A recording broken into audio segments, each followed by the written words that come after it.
Udah siap ya, Mer ya? Siap, Kak. Oke. Apakah suara saya cukup jelas? Jelas, Kak. Ya, puji Tuhan, kita makin semangat ya untuk belajar praktek disiplin-disiplin rohani. Nah, saudara, hari ini kita mau belajar satu disiplin ya yang akan memberkati kita. Kita mau belajar praktek ini. Tapi sebelum kita praktek disiplin ini, kita mau kembali ulang lagi, saudara, ya, supaya kita ingat lagi mengapa kita harus praktek disiplin-disiplin rohani.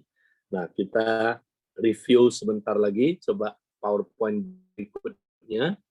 Masih ingat, saudara, kita ini pemanya Yesus, ya, kita ikut Yesus, belajar dari Yesus, menjadi serupa dengan Yesus. Itulah pemuritan, saudara ya. Nah, kalau kita ikut Yesus, belajar dari Yesus, apa yang Yesus akan lakukan?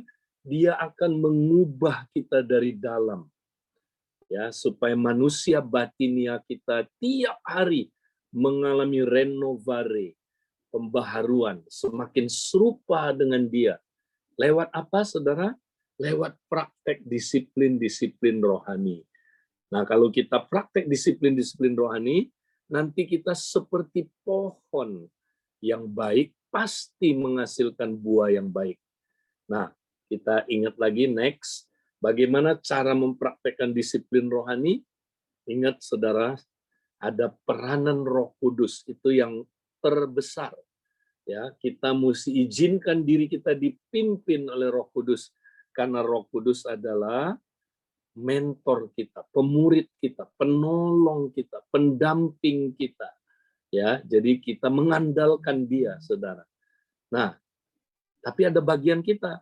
Bagian kita mesti punya rencana praktek disiplin-disiplin rohani secara intensional, disengaja, rencanakan mana yang masih belum pernah dipraktekkan, masih kurang, ya, masih saudara, belum efektif. Kita praktek dengan serius. Nah, kalau kita udah punya rencana, Roh Kudus akan menolong kita supaya kita latihan lewat ujian cobaan di lapangan sehari-hari. Kita dilatih sampai kita tekun, ya, sehingga menghasilkan buah yang matang, utuh, sempurna, tak kekurangan apapun, saudara. Ya, nah, kalau kita terus latihan, saudara, maka kita akan semakin serupa dengan Dia. Nah, saudara, mengapa disiplin rohani? Lebih dalam lagi kita lihat next. Karena kita kan mau jadi pohon yang baik. Nah, pohon yang baik itu ditentukan oleh akarnya, saudara. Kalau akarnya tidak baik, buahnya juga tidak baik. Ya, nah, ada 3 akar yang kita mesti matikan. Ya, Paulus berkata demikian, matikanlah dalam dirimu ya segala sesuatu yang duniawi. Nah, apa itu? Ya, dia bilang percabulan, kenajisan, ini dosa seks. Ini keinginan daging, ya. Kemudian apa? Hawa nafsu, nafsu jahat. Ini adalah keangkuhan hidup, self-centered, egois, ya. Keangkuhan hidup dan keserakaan. Itu adalah cinta uang, keinginan mata, saudara. Nah, yang sama seperti penyembahan berhala, kata Paulus, ini adalah sama dengan penyembahan berhala. Nah, kita disuruh matikan, ya. Dia ngomong sama orang Kristen loh, saudara. Matikan ini, jangan biarkan dia bekerja. Matikan dia. Nah, cara matikannya gimana? Ini dia praktek disiplin-disiplin menyangkal diri, ya. Disiplin penyangkalan diri adalah untuk mematikan akar-akar ini, saudara. Ya, nah, cukup? Nggak cukup. Kita perlu bangun akar yang baru, akar yang baik, yaitu seperti yang Alkitab bilang, hendaklah kamu berakar dalam Kristus, ya, berakar dalam Kristus. Tujuan akar adalah menyedot sari-sari makanan, ya. Kalau kita berakar dalam Kristus, kita bisa sedot sari, ya, kehidupan dari Kristus, ya, sehingga kita akan berbuah serupa dengan Kristus. Nah, bagaimana membangun akar-akar itu? Ya, dengan disiplin keterlibatan. Nah, kemarin saudara kita udah bahas disiplin berdoa dalam roh, ya, yaitu salah satunya praktek bahasa roh, ya, sesering mungkin. Ketika kita koram deo, kita praktek bahasa roh. Dan manfaatnya sangat luar biasa, saudara. Nanti saudara ngalamin banyak mujizat, kuasa Tuhan. Ya, saudaraku, saudara akan lihat rahasia-rahasia kerajaan Allah, ya, dipercayakan kepada kita, saudara. Ya, nah praktek ini ya dengan semangat. Nah, hari ini, saudara, next kita akan belajar disiplin cara memandang. Oke, saudara.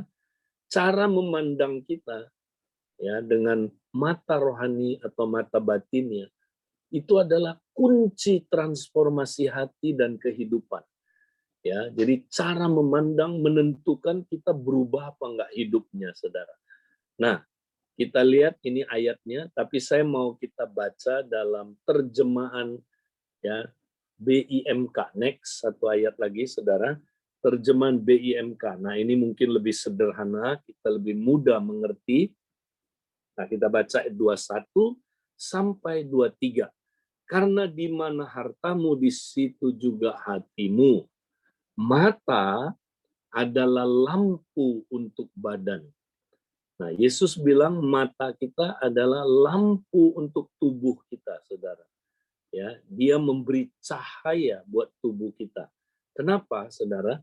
Karena mata adalah jendela tubuh, saudara ya.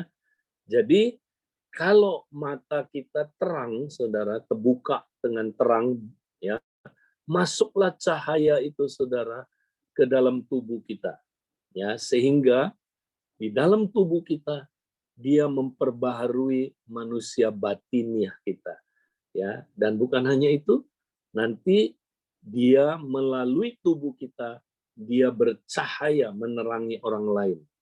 Jadi mulainya dari mata. Nah, sekarang kita lihat lagi, kalau matamu jernih, seluruh tubuhmu terang benderang. Nah, matamu jernih, apa artinya, saudara?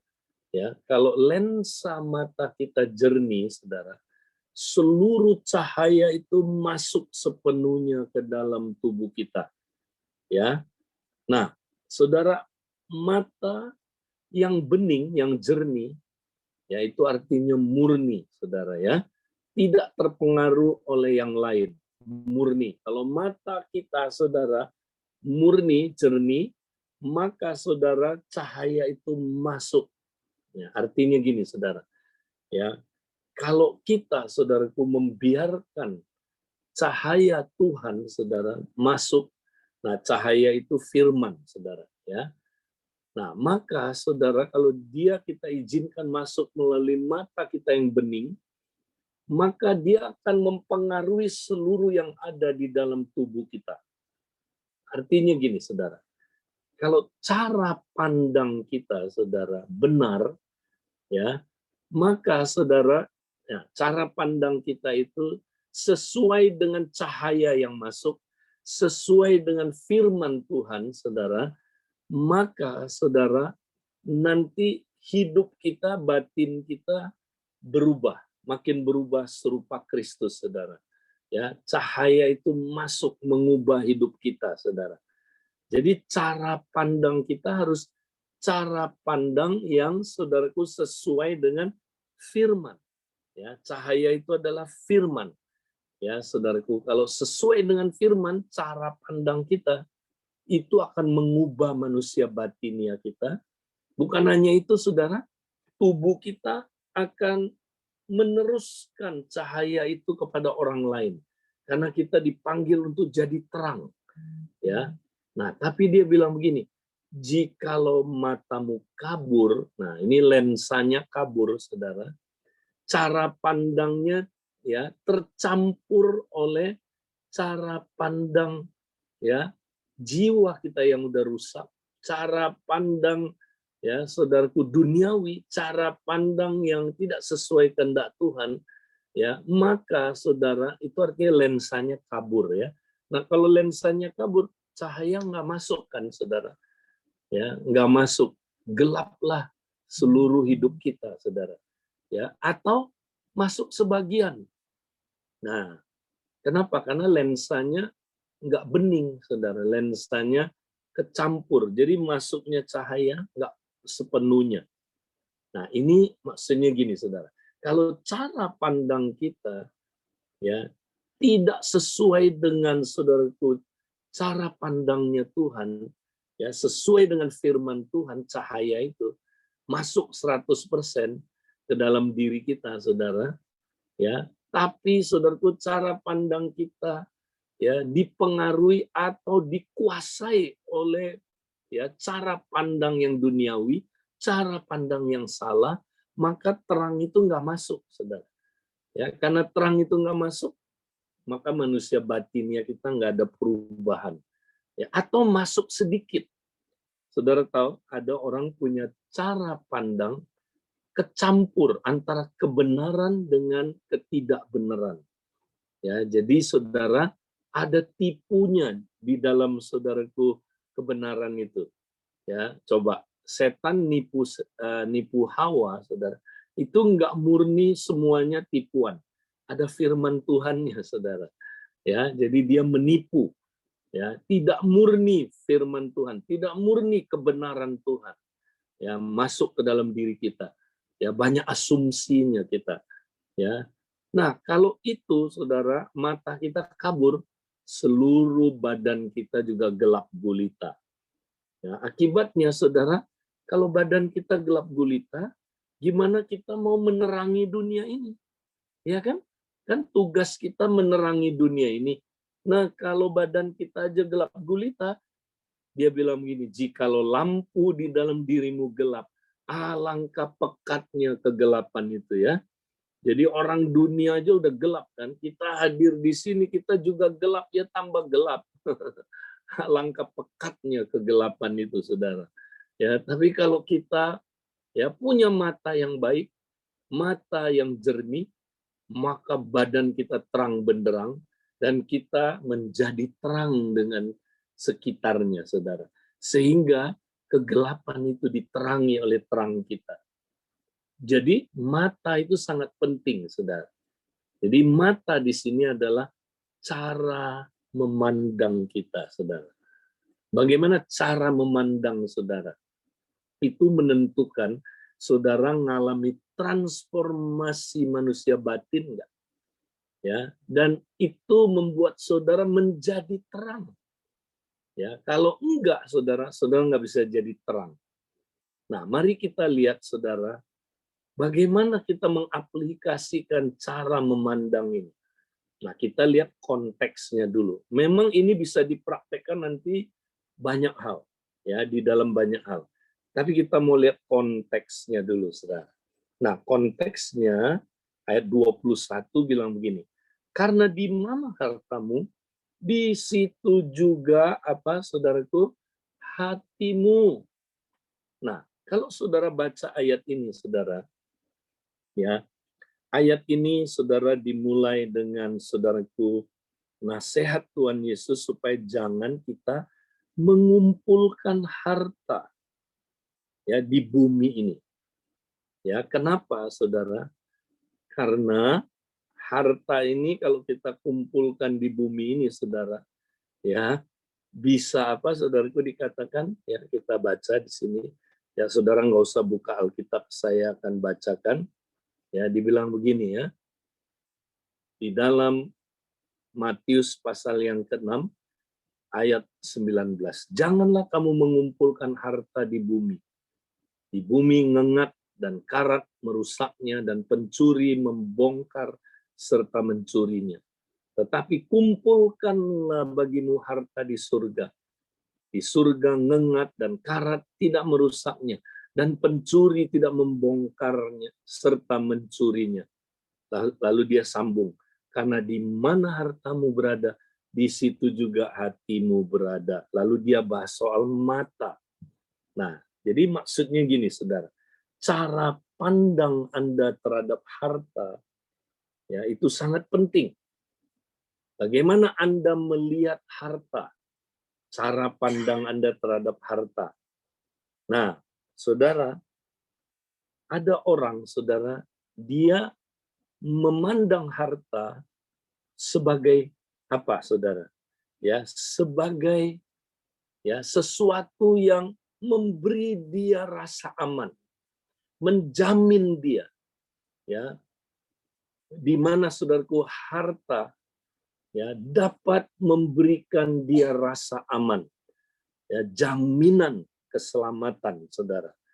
Nah, kalau saudara percaya harta bisa memberi rasa aman, itu pandangan yang salah. Harta tidak bisa memberi saudara rasa aman. Hanya Tuhan yang bisa memberi saudara rasa aman. Ya, karena harta itu sendiri, kata Yesus, bisa dirusak oleh ngengat dan karat. Gimana dia mau lindungi saudara? Dirinya sendiri aja dia nggak bisa lindungi. Dia sendiri, saudaraku, dimakan oleh ngengat, dirusak oleh karat. Dan pencuri bisa ambil dia, saudara. Gimana dia bisa lindungi saudara? Dia aja nggak sanggup lindungi dirinya. Jadi jangan pernah, saudaraku, berpikir harta bisa memberi kita rasa aman, bisa melindungi kita, bisa membuat kita, saudaraku, hidupnya aman. Nggak bisa, saudara. Nggak bisa. Harta tidak bisa memberikan saudara keamanan. Nggak bisa. Ya, nah ini yang cara pandang kita mesti berubah. Nah, yang kedua, kenapa orang kumpulin harta? Tadi karena dia kumpulin harta di bumi, karena dia merasa gini, saudara, makin banyak harta saya makin aman, makin banyak harta saya makin dilindungi, makin banyak harta saya makin selamat, saya aman. Nah, itu dia, saudara. Padahal enggak benar, saudara, ya. Justru makin kumpul, makin banyak harta, dia makin khawatir. Disinilah masuknya khawatir, saudara. Lihat, orang, saudara, kadang-kadang kalau nggak punya uang malah nggak terlalu khawatir. Ya, begitu dia dapat lotre, ya saudaraku, misalnya 3 miliar, malah nggak bisa tidur, saudara. Kenapa itu aneh ya? Uangnya makin banyak, kok dia nggak bisa tidur? Karena di pikiran bawah sadarnya dia tahu, saudara, satu saat harta itu nggak kekal, akan dimakan ngengat, akan, saudaraku, rusak, akan dicuri, akan beralih ke orang lain, ya, akan, saudaraku, hilang. Jadi dia tahu, saudaraku, makanya dia nggak aman, ya, makanya khawatir itu dari situ datangnya. Salah cara pandang kita terhadap harta. Nah, yang kedua, kenapa orang mengumpulkan harta, saudara? Karena dia percaya harta bisa memberikan dia reputasi yang baik. Ya kan? Nah, ini kembali lagi ada kaitannya sama pasal 6 ayat 1. Ya. Saudara, manusia itu senang cari reputasi, saudara. Ya. Coba, harta kan bikin dia reputasinya naik, kan? Itu dia percaya. Ya, kalau saya makin kaya, saya makin berharga. Kalau saya makin kaya, saya dianggap. Wow, makanya lu mesti kaya baru dianggap. Coba lu miskin, lu nggak dianggap lu. Ya, nah itu yang dipercaya oleh manusia. Makanya dia kumpulin harta supaya dia reputasinya makin baik. Saudara, tapi ternyata, saudara, kekayaan tidak memberi kita reputasi, saudara. Enggak, ya. Kekayaan enggak bisa memberi saudara reputasi. Itu reputasi yang palsu. Ya, reputasi yang palsu, saudara. Ya. Nah, saudara, jadi itu sebabnya manusia kumpulin harta di bumi ini. Nah, kenapa? Karena salah cara pandangnya terhadap harta. Ya. Nah, Tuhan bilang, jangan kumpulin harta di bumi ini. Nah, mestinya gimana? Kumpulinlah harta di sorga. Ya, karena di sorga nggak ada ngengat, nggak ada karat, ya, dan tidak dapat dirusak dan nggak bisa dicuri, nggak ada yang bongkar, ya, saudara, dan mencurinya. Nah, saudara, apa maksudnya? Ya, kita kumpulkan harta kita di surga, saudara. Nah, ini ada orang yang yang mungkin kepercayaan ini dari pagan ya, dari agama pagan. Ya, ada orang pikir ini maksudnya gini, Saudara.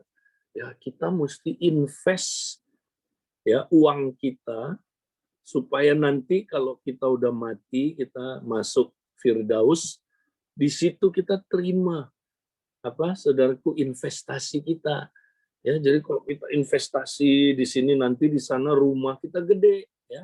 Kalau kita investasi banyak harta di sini, nanti di sana hidup kita enak. Ya, nah ada orang yang ngajarin gitu, Saudara. Wih, rumahnya Ibu Mary ini, wih nanti di surga gede loh. Wih, rumahnya gede. Ya, kamu tuh tukang sapu, tahu nggak? Karena kamu jarang ya investasi sih. Makanya di rumah kamu ya, rumahnya itu di surga rumah kamu kecil ya. 3 kali 4 RSSS sampai 7S-nya. Rumah sangat-sangat sederhana sampai selonjor saja susah. Nah, itu dia Saudara, RS7 kali ya.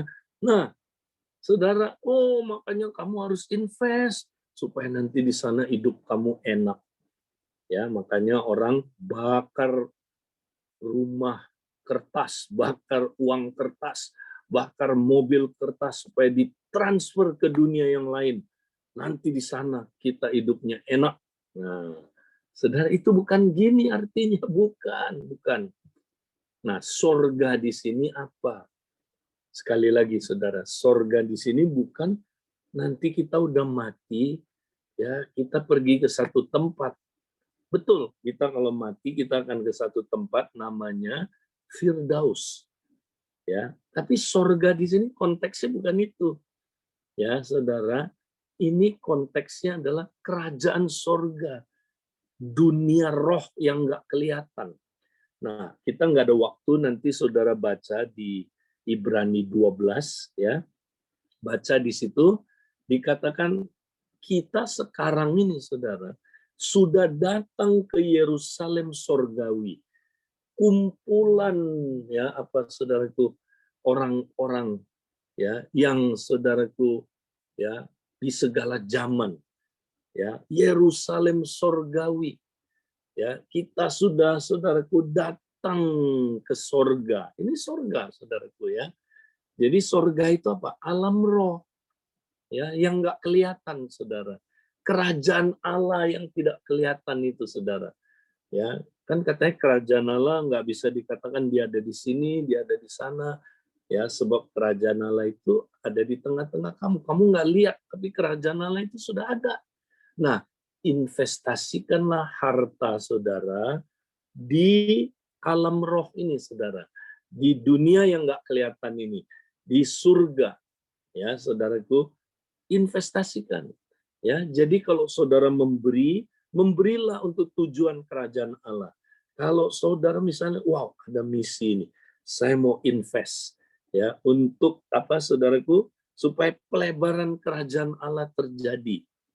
Nah, maka saudara punya harta ya ada di dunia yang tidak kelihatan, saudaraku. Ya, di sorga disebutnya. Nah, kalau harta saudara ada di situ, hati saudara juga ada di situ, saudara. Di mana hartamu, di situ hatimu. Kalau engkau invest hartamu untuk kerajaan Allah, saudara, ya, maka hatimu ada di kerajaan Allah.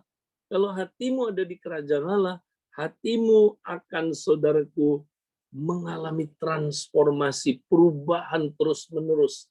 Yang kau semakin diubah serupa dengan Kristus. Ya, kalau hati kita adalah hati kerajaan, saudaraku. Wow, maka kita pasti akan melakukan saudaraku, pekerjaan kerajaan. Ya, hati kita selalu hati yang fokusnya kepada kerajaan Allah. Itu maksudnya, saudara. Ya. Nah, kalau saudara udah punya harta di dalam kerajaan Allah. Nah, harta ini, saudara, nggak bisa goncang. Nah, Ibrani 12 itu membahas tentang Allah akan menggoncangkan segala sesuatu, ya saudara, sehingga tinggal tetap kerajaan yang tidak tergoncangkan. Nah, kalau saudara invest harta di dunia ini, ya, untuk yang tadi itu ya, untuk supaya saudara aman, supaya saudara reputasinya baik. Nah, harta yang kayak gitu, saudara, nanti digoncang habis semua, saudara. Habis semua. Tapi kalau harta yang kita invest di kerajaan sorga, saudara, itu tidak tergoncangkan. Karena tidak bisa dirusak oleh ngengat dan oleh karat. Tidak bisa dicuri. Bahkan harta kita tidak terguncangkan, saudara. Wow, ini keren banget kalau saudara mengerti. Ya, nah makanya cara pandang kita terhadap harta ya menentukan ya kita mengalami pembaharuan manusia batin nggak, ya kita menjadi terang nggak dalam hidup kita, saudara. Nah, itulah saudaraku yang kita perlu perhatikan. Nah, sekarang saudara, ini juga bisa dipraktekkan dalam hubungan dengan pasangan kita, dengan anak kita, dengan saudara seiman, teman kompak kita. Kita juga harus mempraktekkan cara memandang yang benar. Satu ayat lagi, ya saudara, kita lihat ayat ini, saudara. Ya, next, PowerPoint yang berikutnya. Nah, dikatakan demikian, ya ini dia, 2 Korintus 5 ayat yang ke-17, 16 dan 17 ya. Saudara, Paulus ajarin kita, ya, dia bilang begini, saudara. Sebab itu kami tidak lagi menilai seorang juga pun menurut ukuran manusia. Nah, menilai ini cara pandang, saudara ya. Paulus bilang kami tidak lagi mau mempunyai cara pandang yang menurut ukuran manusia, ya, menurut lensa manusia, cara pandangnya manusia. Nggak mau lagi. Ya, coba kalau manusia memandang orang apanya, saudara? Wow, bentuk luarnya, kerennya orang ini ya. Wow, ya dia kaya ya. Wow, wih latar belakangnya dia, wih darah biru dia. Kalau saya mah darah kuning, sakit kuning ya. Wih dia darah biru, wah ya kita cara pandangnya gitu, saudara. Nah, kita memandang dengan mata yang natural, ya mata manusia. Nah, saudaraku, kemudian dia bilang gini, dan jika kami pernah menilai Kristus menurut ukuran manusia, sekarang kami tidak lagi menilainya demikian. Ya, dulu waktu Yesus datang, kami orang Yahudi pernah menilainya menurut ukuran manusia. Kami sekarang enggak lagi. Kenapa? Kapok kami tidak mau lagi. Jadi waktu Yesus Mesias itu datang, saudara. Ya, kasih contoh, nanti saudara baca ya di salah satu cerita di Injil, Yesus pergi ke kampungnya, saudara. Di kampungnya. Nah, dia khotbah, sembuhin orang sakit, ya, tiba-tiba orang kampungnya bilang begini, saudara. Wow, dari mana ya dia memperoleh kuasa dan hikmat yang begitu hebat? Wow, sampai di sini pertanyaannya masih netral, masih bagus, saudara. Tiba-tiba ada orang yang nyeletuk, bukankah dia anaknya Yusuf, tukang kayu itu? Bukankah mamanya namanya Maria? Saudara-saudaranya, si ini, si ini, si ini. Ya istilahnya gini, kan dia tinggalnya di Gang 3, dekat sama kita itu. Ya, nah waktu itu mereka mulai memandang dia menurut ukuran manusia. Nah yang dilihat, tukang kayu masa bisa kayak begini sih? Bapaknya itu orang kampung kita. Ya masa bisa sih kayak begini? Ya itu, dia mah orang kampung kita, orang sederhana. Masa bisa sih dapat hikmat kayak begitu? Nggak mungkin lah itu dari Tuhan. Nah, ini dia. Akhirnya dibilang gini, saudara. Akhirnya mereka kecewa dengan dia, menolak dia, tidak percaya kepada dia. Wow. Lihat, saudara. Yesus saja manusia paling sempurna. Yesus kan nggak ada dosa, kan? Nggak ada. Paling baik dia, saudara. Paling, ya, pokoknya paling semuanya lah, saudara. Ya, dia yang paling baik, saudara. Dia nyembuhin orang sakit, ngajarin yang baik. di kampungnya. Tapi ketika orang-orang menilai dia dengan cara pandang manusia, nah ini dia saudara, manusia akan kecewa, menolak, dan tidak percaya kepada dia. Nah, Yesus aja yang sempurna. Kalau kita ngelihat dia dengan cara pandang manusia, kita bisa kecewa sama dia. Apalagi saudara. Saudara siapa? Ya. Makanya kalau saudara mandang istri saudara pakai cara pandang manusia, jangan heran saudara kecewa melulu. Jangan heran saudara tolak dia. Jangan heran saudara nggak trust sama dia lagi, saudara.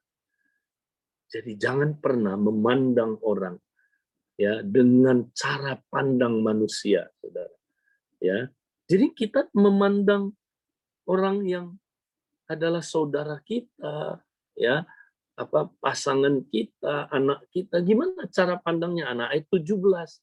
Jadi siapa yang ada di dalam Kristus, ia adalah ciptaan yang baru. Wow, ini kita mesti melihat dia sebagai ciptaan yang baru. Yang lama sudah berlalu, bukan akan berlalu, bukan pelan-pelan berlalu, sudah berlalu. Wow, ini cara pandang Allah. Allah melihat dia bisa jadi apa. Dia tidak melihat yang sekarang. Dia melihat saudara, pasti saudara jadi serupa dengan Kristus. Tuhan lihat saudara kayak gitu. Sesungguhnya yang baru juga sudah datang. Yang lama sudah berlalu, yang baru sudah datang. Wow. Saudara, bisa saudara memandang begini, saudara? Nah, kalau saudara nggak memandang begini, saudara tidak akan pernah mengalami transformasi hati itu. Ya, saudara nggak akan serupa Kristus saja. Mari, saudara, kita pandang istri kita dengan cara yang berbeda. Pandang anak-anak kita dengan cara yang berbeda. Pandang satu dengan yang lain, anggota kompak, dengan cara pandang Tuhan sendiri, saudara. Haleluya, ini penting. Ya. Nah, orang Inggris bilang begini, saudara. The way you see people is the way you treat people. Ya. And the way you treat people is the way they usually will become. Ya, cara Anda melihat seseorang menentukan cara Anda memperlakukannya. Cara Anda memperlakukan orang itu menentukan dia jadi apa. Oke? Jadi misalnya, saudara lihat istri saudara yang jelek-jelek terus, kesalahannya terus, ya, aduh, yang jelek aja saudara lihat. Nah, saudara, apa yang terjadi? Saudara akan memperlakukan dia juga jelek, ya, seperti yang saudara pandang. Kalau saudara lihat, aduh, istri gua itu ya Pak Edi, ya, nggak berharga orangnya. Aduh, ya udah, saudara nggak akan menghargai dia, saudara. Nanti saudara merendahkan dia. Saudara ya pasti memperlakukan dia seperti yang Anda lihat itu. Oke? Dan dia benar-benar jadi begitu.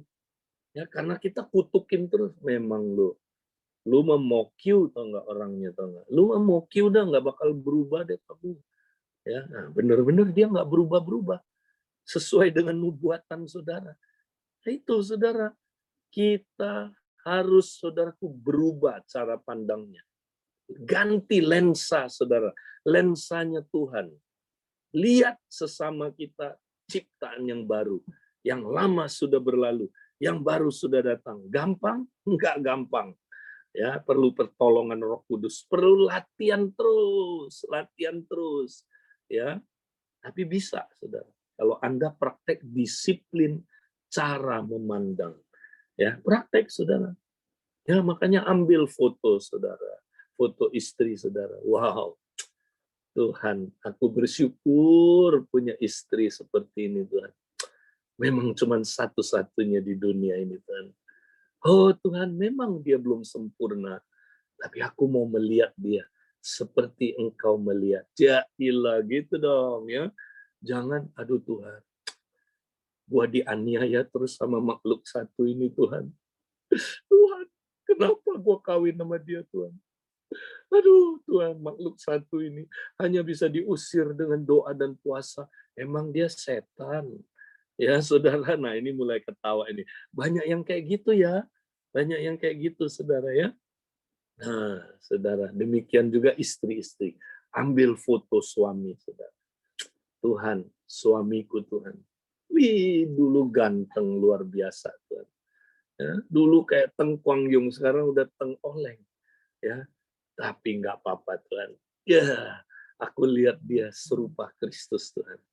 Dia diubah makin lama makin serupa dengan Kristus dari dalam. Tuhan, aku bersyukur, Tuhan.